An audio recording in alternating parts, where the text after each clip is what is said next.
Vamos a ver unas variantes anatómicas en la circulación arterial intracraneal.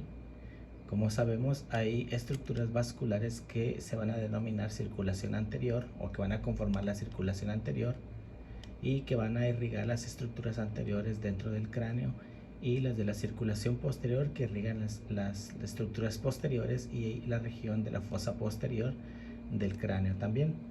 Las primeras, la circulación anterior va a estar dada por lo que son las arterias carótidas, que son estas de aquí, que van a venir y se van a dividir en arteria cerebral anterior y arteria cerebral posterior. Y la circulación posterior va a estar dada por las arterias vertebrales, que son estas, que se van a unir y van a dar la arteria basilar. Después la arteria basilar se va a dividir principalmente en la arteria cerebral posterior derecha y la cerebral posterior izquierda. La circulación anterior y posterior va a comunicarse por medio de las arterias comunicantes posteriores, que van a salir de la arteria carótida. Y va a haber otra arteria, que es la comunicante anterior, que va a unir a las dos arterias cerebrales anteriores. Esto es importante, estas uniones o estas comunicaciones, porque en caso de que hubiera obstrucción de alguna arteria, hay otras que pueden suplir la circulación. Cuando no existe esa comunicación, en caso si se tapa una de las arterias, pues entonces viene la catástrofe, que son los infartos cerebrales.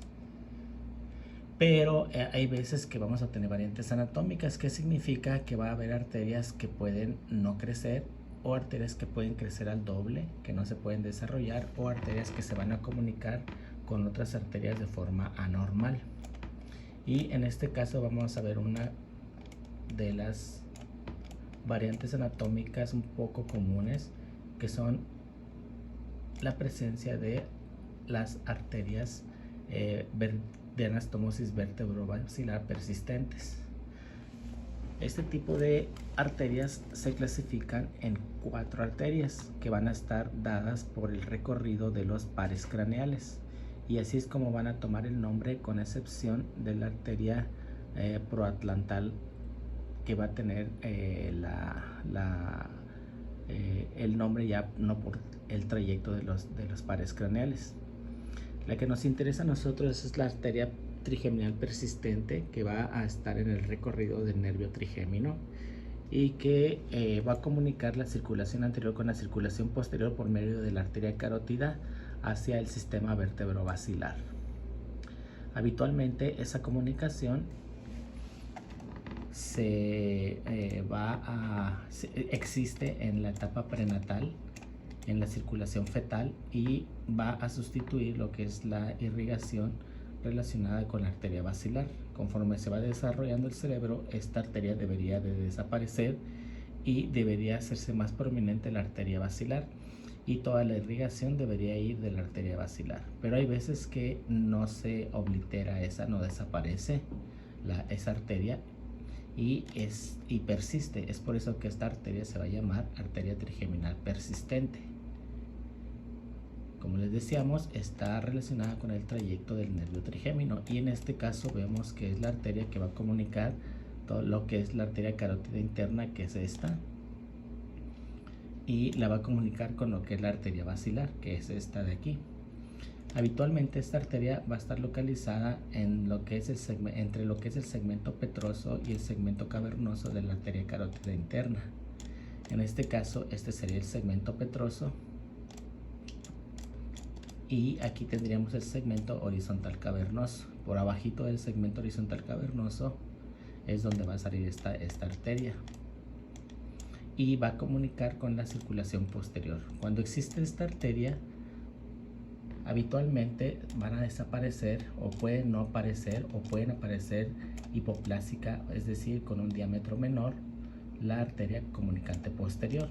Y aquí vemos cómo aparece la arteria comunicante posterior del lado izquierdo, y vemos cómo la arteria comunicante posterior del lado derecho no existe. Aquí vean cómo está esta arteria comunicante posterior, y aquí vemos que no existe, nada más existe la arteria trigeminal persistente.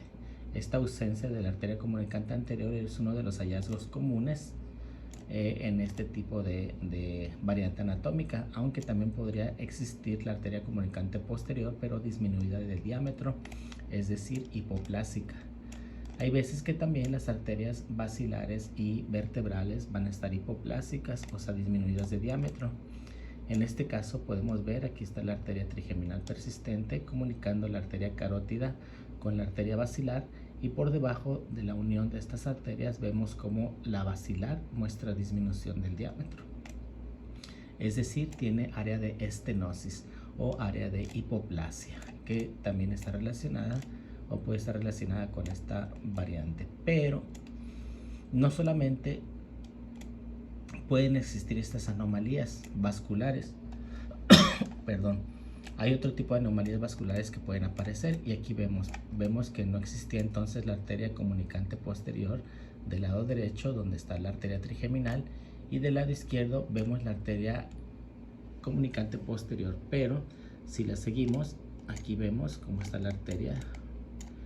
Vean cómo viene la arteria comunicante posterior, aquí viene, y después de eso se continúa con la arteria cerebral posterior, que es lo que debería de aparecer normalmente. Sin embargo, en este caso vemos dos arterias cerebrales posteriores. Aquí está una y aquí está la otra. Habitualmente debería de existir una arteria cerebral posterior nada más, como aquí en este caso. Vean, aquí viene la arteria basilar y aquí se divide en cerebral posterior del lado izquierdo y cerebral posterior del lado derecho. Sin embargo, esta otra arteria, que también viene en el trayecto de la cerebral posterior, viene directamente de la comunicante posterior. Y también debemos de tener muy en cuenta que cuando existe la arteria trigeminal persistente, debemos de buscar anomalías vasculares, que en estos casos la presencia de aneurismas es la anomalía que debemos de buscar. Y aquí vemos un aneurisma.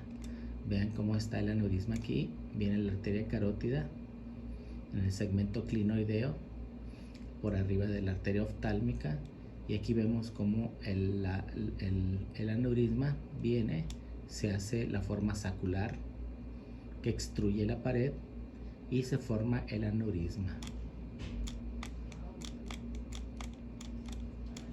Ya hemos hablado de aneurismas en otros segmentos. Este es un aneurisma sacular de base amplia, y ya hemos hablado de su forma, de cómo se clasifican y cómo se tratan. En la sintomatología de estos pacientes puede ser no dar sintomatología. Sin embargo, cuando existen este tipo de anomalías, también las arterias muestran un trayecto tortuoso, y hay casos en los que puede haber compresión vascular sobre los pares craneales, y en caso de que existiera eso, podríamos tener una compresión, por ejemplo, del quinto par craneal. Entonces podríamos tener una compresión de la región del tercer par craneal también, o del sexto par craneal, relacionado con anomalías en el trayecto de las arterias, porque el trayecto se puede hacer dólico, es decir, el trayecto es más largo de lo común y por lo tanto se vuelve tortuoso, como en este caso la arteria basilar debería de ir directamente hacia acá, y aquí se debería estar la unión de las arterias vertebrales, las vertebrales que se unen y harían la arteria basilar. Pero aquí en este caso ven el trayecto como es más largo de lo común y se va hacia un lado. A esto lo denominamos trayecto dólico. Y vean cómo esto también puede hacer compresiones sobre el puente y compresiones sobre otras estructuras vasculares o otras estructuras neurales, paquetes acústico-faciales, puente, etc. Y pues la presencia de aneurismas, que ya hemos hablado que se pueden manifestar por hemorragias subaracnoideas, entre otras cosas. Recuerden el correo electrónico resonanciamagnética-sonora@gmail. Si tienen dudas sobre algún estudio, ahí pueden decírmelas, o podemos hacer reinterpretaciones de estudios o dar segundas opiniones sobre estudios que ya se hayan realizado para evaluar los hallazgos nuevamente.